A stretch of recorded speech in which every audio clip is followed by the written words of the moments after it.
उलिडी के एक सरकारी स्कूल के कमरे में सौरभ शर्मा नामक युवक का रक्त रंजित शव बरामद किया गया है। किसी धारदार हथियार से उसके गले को रेत डाला गया है। घटना से पूरे क्षेत्र में सनसनी फैल गई है। उलिडी ओपी अंतर्गत राष्ट्रीय मध्य विद्यालय कुंवर सिंह रोड के सरकारी स्कूल में युवक का शव मिलने से क्षेत्र में सनसनी फैल गई है। प्राप्त जानकारी के मुताबिक स्कूल में मेंटेनेंस का काम चल रहा है।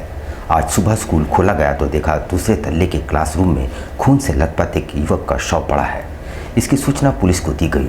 शव को तेजधार हथियार से गले में मारकर युवक की हत्या की गई है। मृतक की पहचान सौरभ शर्मा उर्फ पवन के रूप में हुई है।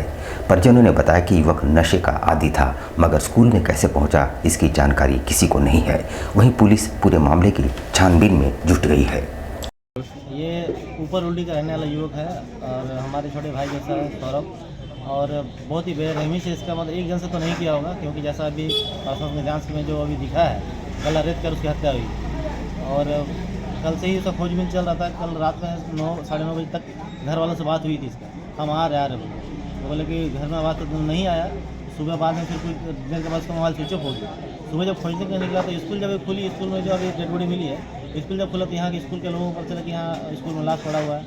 हयात नगर में कल अखलाक खान के घर लाखों के गहनों की चोरी का मामला फर्जी साबित हुआ है। दरअसल उसकी पत्नी ने ही सारा खेल रचा था और सभी गहनों को गायब कर चोरी होने का झूठा सीन क्रिएट किया गया। उलिडी के हयात नगर में बीती रात अखलाक खान के घर लाखों की चोरी की कहानी फर्जी निकली है। पुलिस जांच में यह खुलासा हुआ है।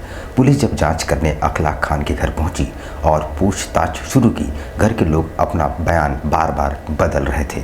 कड़ाई से पूछताछ करने पर मामला सामने आया। दरअसल अखलाक की पत्नी साल 2021 से ही अखलाक को बिना बताए गहने बेच रही थी। वो इन पैसों को अपने मायके भेजती थी। वहीं कुछ पैसे अखलाक के इलाज में भी खर्च की गई। अब तक लाखों के गहने बेच डाले गए हैं। इसकी जानकारी अखलाक को भी नहीं थी। फिलहाल थाने में किसी तरह की शिकायतवाद दर्ज नहीं की गई है। 20 तारीख को सुबह में उलिडी थाना को सूचना मिली कि हयात नगर में रहने वाले मोहम्मद इकलाक के घर करीब नंबर्स वेरी करते हैं, बट बहुत सारा गहना का चोरी हुआ था, जो numbers vary from 50 lakh to around 1 crore. But जैसे ही हमें इसकी सूचना मिली तो थाना प्रभारी ने इसमें त्वरित कार्रवाई करते हुए घर पे गए, पूछताछ की, जांच की, और फिर पता चला कि मोहम्मद इकलाक असल में किसी डिजीज से ग्रसित है। तो इनकी पत्नी ने उस गहने को बिना उनको सूचित किए उसको गिरवी रख दिया था इनके इलाज के लिए। साक्षी में एक जगह जाके गिरवी रख दिया था। तो फिर जब हमने पूरा जांच किया और हमने इसमें पूरी जांच करवाई की, तो ज्यादा हमने उनसे लिखित में एक आवेदन दे लिया, जिसमें उनके द्वारा बताया गया कि उनको पता नहीं था कि उनकी पत्नी ने ये किया है।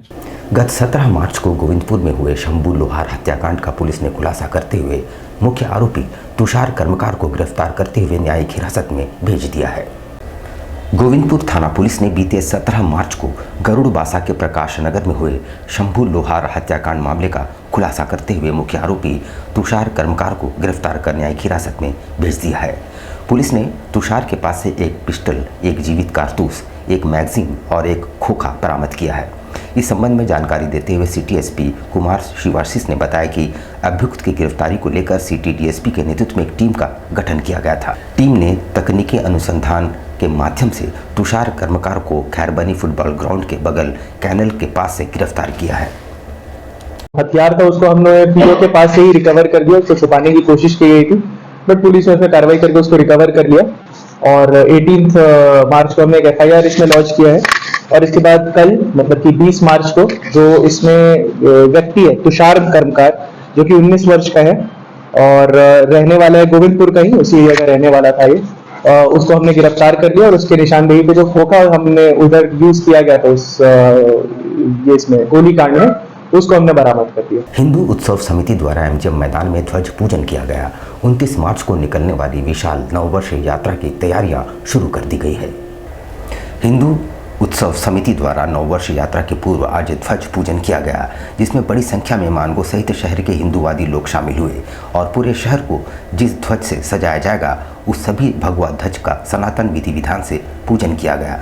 पूजन में हिंदू उत्सव समिति के संरक्षक उपेंद्र कुमार सिंह, जगन्नाथ रथ यात्रा के अध्यक्ष बापी महतो, कन्हैया जी, संजीत शर्मा आदि मौजूद रहे।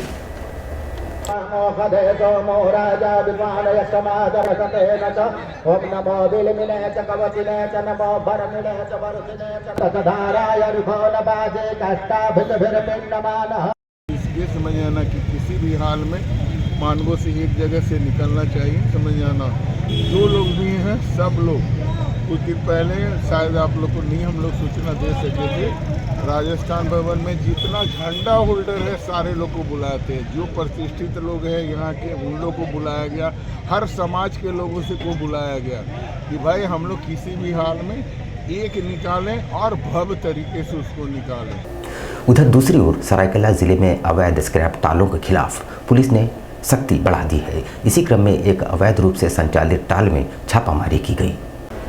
सरायकेला जिले के गम्हरिया प्रखंड में संचालित अवैध स्क्रैप टाल को लेकर जिला प्रशासन ने सख्ती बढ़ा दी है। सीओ कुमार अरविंद बेदिया ने आशियाना मोड़ के समीप आवास बोर्ड की जमीन पर अवैध रूप से संचालित स्क्रैप टाल में छापामारी की। इस दौरान टाल के कई संदिग्ध सामानों के साथ टाटा स्टील से निकलने वाले स्लैग, घरों के दरवाजों के टूटे हुए ताले, सबर सिंबल पंप, लोहे के कई सामान, कुछ आभूषण एवं अन्य चीज़ें पाई गई। वहीं मौके पर मौजूद स्क्रैप टाल के गार्ड से जब संचालक के बारे में पूछा गया तो बताया गया कि संचालक अभी मौजूद नहीं है। वहीं अंचल अधिकारी द्वारा फ़ोन पर बात करने के बाद संचालक रोशन द्वारा कोई सीधा जवाब नहीं दिया गया। अंचल अधिकारी कुमार अरविंद बेदिया ने बताया कि इस स्क्रैप टाल में बड़े बड़े हाइलोजन लाइटें लगी हुई है, चारों तरफ सीसीटीवी कैमरे हैं, वजन करने के लिए बड़ा सा तराजू है, लेकिन पूछे जाने पर बिजली विभाग, नापतोल विभाग के कागजातों का सीधा जवाब नहीं दिया जा रहा है। एक सूचना प्राप्त हुई थी कि आशियाना मोड़ के समीप एक अवैध टाल चलाया जा रहा है। तो इसी सूचना के आलोक में जब यहाँ पर जांच किया गया तो इस जांच में कुछ संदिग्ध वस्तुएं भी टाल में पाई गई है। टाल के जो मालिक है वर्तमान में उपस्थित नहीं है, लेकिन टाल को देखने वाले एक सुपरवाइजर से बात करने पर जब दस्तावेज़ की मांग की गई तो किसी भी तरीके का कोई दस्तावेज़ नहीं मिला, ना ज़मीन संबंधी दस्तावेज है और इस टाल में बिजली का भी प्रयोग किया जा रहा है और यह संभवतः ऐसा हो सकता है कि बिजली भी अवैध रूप से ली गई हो। भोपाल मैदान में 23 और 24 मार्च को महोत्सव का आयोजन होगा। इसकी तैयारियां जोर शोर से चल रही है। इस 2 दिवसीय महोत्सव का उद्घाटन उद्योग एवं श्रम नियोजन मंत्री संजय प्रसाद यादव करेंगे।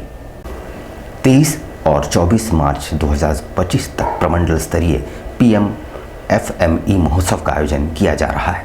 भोपाल मैदान में आयोजित 2 दिवसीय महोत्सव का उद्घाटन मुख्य अतिथि संजय प्रसाद यादव, मंत्री उद्योग श्रम नियोजन प्रशिक्षण एवं कौशल विभाग द्वारा किया जाएगा। इस क्रम में जिला दंडाधिकारी सह उपायुक्त अनन्य मित्तल एवं SDM law and order Aniket Sanchan द्वारा कार्यक्रम स्थल पर की जा रही तैयारियों पर जायजा लिया।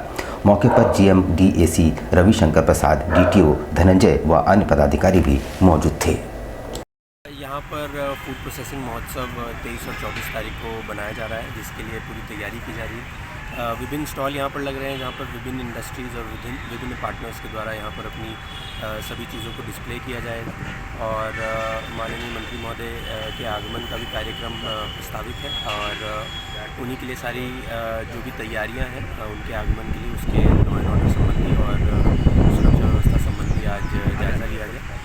सभी संबंधित डिपार्टमेंट्स को भी डायरेक्शन दिया गया कि इस कार्यक्रम को बड़े सुगम रूप से और बड़े सहज रूप से पूर्ण कराते हुए किसी भी लॉ एंड ऑर्डर की कोई भी घटना ना हो उसको हम लोगों ने डायरेक्ट किया। आज के लिए बस इतना ही। कल फिर हाजिर होंगे कुछ नई खबरों के साथ। तब तक के लिए न्यूज़ टाइम्स की पूरी टीम को दीजिए इजाज़त। नमस्कार। कैसे हो मनोज?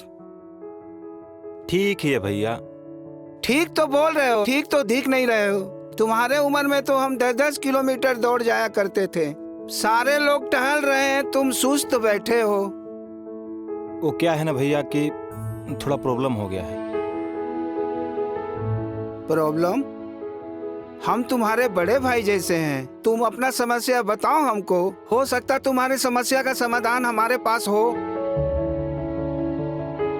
वो क्या है ना भैया कि हमको पाइल्स हो गया है। बहुत सारे डॉक्टर को दिखाया लेकिन कहीं पे कोई आराम नहीं मिला। बस इसी को लेकर परेशान है। चलो तुमको हम कहीं ले चलते हैं, हमको भी हुआ था। आज देखो हम ठीक हैं। कहाँ भैया? है हमारे एक परिचय के। वहाँ जाने से ठीक हो जाएगा? हाँ, एकदम ठीक हो जाएगा। पक्का ना? हाँ हाँ पक्का। चलो चलो चलिए भैया। शमीम खान नवेदी, पाइल्स, बवासीर, किसी भी प्रकार का बवासीर हो 7 दिनों में जड़ से समाधान है। शमीम खान नवेरी, दातकेडी 9308081071 9031612032। सुबह 10 बजे से 1 बजे तक और शाम 4 बजे से 8 बजे तक। आपके बच्चों के सुनहरे भविष्य का दूसरा नाम गायत्री शिक्षा निकेतन। शिक्षा के क्षेत्र में उत्कृष्ट प्रदर्शन के लिए राष्ट्रीय एवं राज्य सरकार से सम्मानित विद्यालय, जहां होता है आपके बच्चों का सर्वांगीण विकास। गायत्री शिक्षा निकेतन उच्च स्तरीय और आधुनिक उपकरणों से lace computer lab, science lab, आधुनिक क्लासरूम्स। गायत्री शिक्षा निकेतन